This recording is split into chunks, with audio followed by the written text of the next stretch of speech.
మీకు గుర్తుంటే నంద్యాల ఉప ఎన్నికలు ఓడిపోయినప్పుడు జగన్మోహన్ రెడ్డిది ఒక స్ట్రాంగ్ డైలాగ్ ఉంటుంది, ఫేమస్ డైలాగ్. ఓటమి అనేది ఎంత బాగా తీసుకోగలం అనే దాని మీదే ఉంటది. గెలుపుకి రేపు గెలుపుకి నాంది అనే చెప్తారు. అదే లెవెల్లో ఛాలెంజ్ చేసి 2019లో ఒక భారీ కేజీఎఫ్ లెవెల్ ఎంట్రీతో జగన్మోహన్ రెడ్డి ఎంట్రీ ఇచ్చారు అసెంబ్లీలో. చాలా గొప్ప విషయం. అంతే గొప్ప విషయం ఏంటంటే, అంతకంటే గొప్ప విషయం ఏంటంటే, ఎవరైతే తన కొడుకు పుట్టుక గురించి, తన భార్య గురించి నీచంగా ఏపీ అసెంబ్లీలో మాట్లాడారో, వాళ్ళ ముందు ఛాలెంజ్ చేసి నేను అసెంబ్లీ నుంచి వెళ్ళిపోతున్నాను, మళ్ళీ సీఎం గానే వస్తాను అని ఛాలెంజ్ చేసి వెళ్ళిపోయినటువంటి చంద్రబాబు ఈ రోజు ఏపీ అసెంబ్లీలో ఎంట్రీ ఇచ్చారు. అది కూడా చాలా గొప్ప విషయం. అంటే వాళ్ళ ఫ్యాన్స్ కి, జగన్ ఫ్యాన్స్ కి అదొక బిగ్ ఎలివేషన్. జగన్ కూడా గతంలో అట్లాగే అసెంబ్లీ నుంచి దండం పెట్టుకుంటూ వెళ్ళిపోయారు. మళ్ళీ రీఎంట్రీ ఇచ్చారు. అదొక బిగ్ ఎలివేషన్, గొప్ప విషయం అది ఫ్యాన్స్ కి, అభిమానులకి. అంటే జగన్ అభిమానులు, వైసీపీ అభిమానులు. ఇది చంద్రబాబుకి అభిమానులకి చాలా గొప్ప విషయం కింద చెప్పుకోవచ్చు.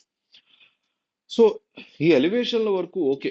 మరి రానున్నటువంటి 5 సంవత్సరాలని వీళ్ళు ఎట్లా డీల్ చేయబోతున్నారు? ముఖ్యంగా ప్రస్తుతం ప్రజల మధ్య నడుస్తున్న టాపిక్, గతంలో కంటే ఎన్నడూ లేనంతగా దేశవ్యాప్తంగా వస్తున్నటువంటి ఈవీఎం మిషన్ల యొక్క టాపిక్, దీన్ని ఎట్లా డీల్ చేయబోతున్నారు అనేది ప్రశ్న.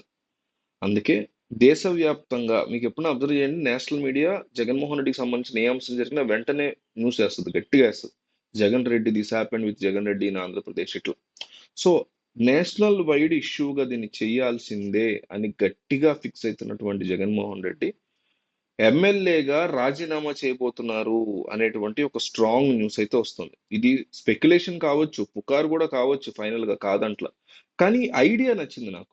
ఎందుకు అంటే, ఒక ఎక్స్ సీఎంఏ రాజీనామా చేస్తే దేశవ్యాప్తంగా విపరీతమైన ప్రెషర్ బిల్డ్ అవుద్ది, కేంద్ర ప్రభుత్వం మీద కావచ్చు, ఎలక్షన్ కమిషన్ మీద కావచ్చు. ఇగ్నోర్ చేసేటువంటి అవకాశం పోతుంది, మీడియాకు కూడా ఇగ్నోర్ చేసే అవకాశం పోతుంది, మీడియా కూడా విపరీతంగా క్వశ్చన్ చేసేటువంటి ఛాన్సెస్ ఉంటాయి. ఎవరిని? ఈ ఎలక్షన్ కమిషన్ కావచ్చు, కేంద్ర ప్రభుత్వానికి కావచ్చు. మీడియా కూడా సైలెంట్ గా ఉందాంలే, బా మనకెందుకులే. ఇప్పుడు మోడీకి సంబంధించి ఏది పాజిటివ్ గా ఉన్నా సైలెంట్ గా ఉంటుంది ఇండియన్ మీడియా, ఎందుకంటే మోడీ కొనేశారు మొత్తం ఇండియన్ మీడియా అంతా. మోడీ కనుసైగల్లో ఉంటుంది. కొన్ని రాహుల్ గాంధీ కొన్నాడు, ఏం తక్కువేం కాదు రాహుల్ గాంధీ, ఆయన కొన్న ఉన్నాయి. సో న్యూట్రల్ మీడియా అనేది లేదు దేశంలో. కాబట్టి ఏంటంటే ఇన్నాళ్ళు కూడా సైలెంట్ గా ఉన్నారు. అట్లాంటిది ఒక రాష్ట్ర ఎక్స్ సీఎంఏ రాజీనామా చేస్తే ఒక నెక్స్ట్ లెవెల్లో ఉంటుంది.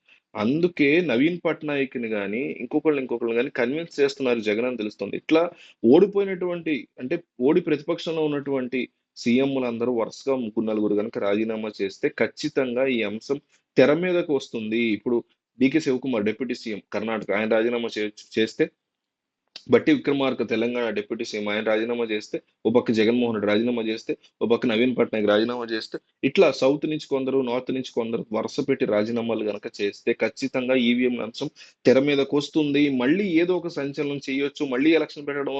వరస్ట్ కేసులో అంటే ఇక తోపుగా పెద్ద మ్యాటర్ కింద ఇది ఉద్యమం కింద వెళ్తే మళ్ళీ ఎలక్షన్ పెట్టే వరకు రావచ్చు, లేదంటే అట్లీస్ట్ రీకౌంటింగ్ వరకైనా జరగవచ్చు కదా అనే ఉద్దేశంలో వీళ్ళందరూ కలిసి ఈ రకమైన ప్లాన్ వేస్తున్నట్టుగా వార్తలు వస్తున్నాయి. ఇది కరెక్ట్ ఐడియానా, రాంగ్ ఐడియానా? మీరు కామెంట్ చేయండి. జస్ట్ ఒక్క కామెంట్, కరెక్ట్ లేదా రాంగ్. మీకున్న రాజకీయ పరిజ్ఞానం ఉపయోగించి ఇంకా క్లియర్ గా రాసుకొస్తారంటే రాసుకురండి. బట్ ఇది ఏ రకమైనటువంటి ఐడియా, ఇది ఎట్లా ఉంది, ఇది వర్క్ అవుతుందా అవ్వదా తీసి పారేయకండి. జస్ట్ ఒక వాళ్ళకి వచ్చినటువంటి ఒక స్పెక్యులేటివ్ ఐడియా, దాని గురించి ఎట్లా జరిగితే ఎట్లా ఉంటుందో కామెంట్ చేయండి.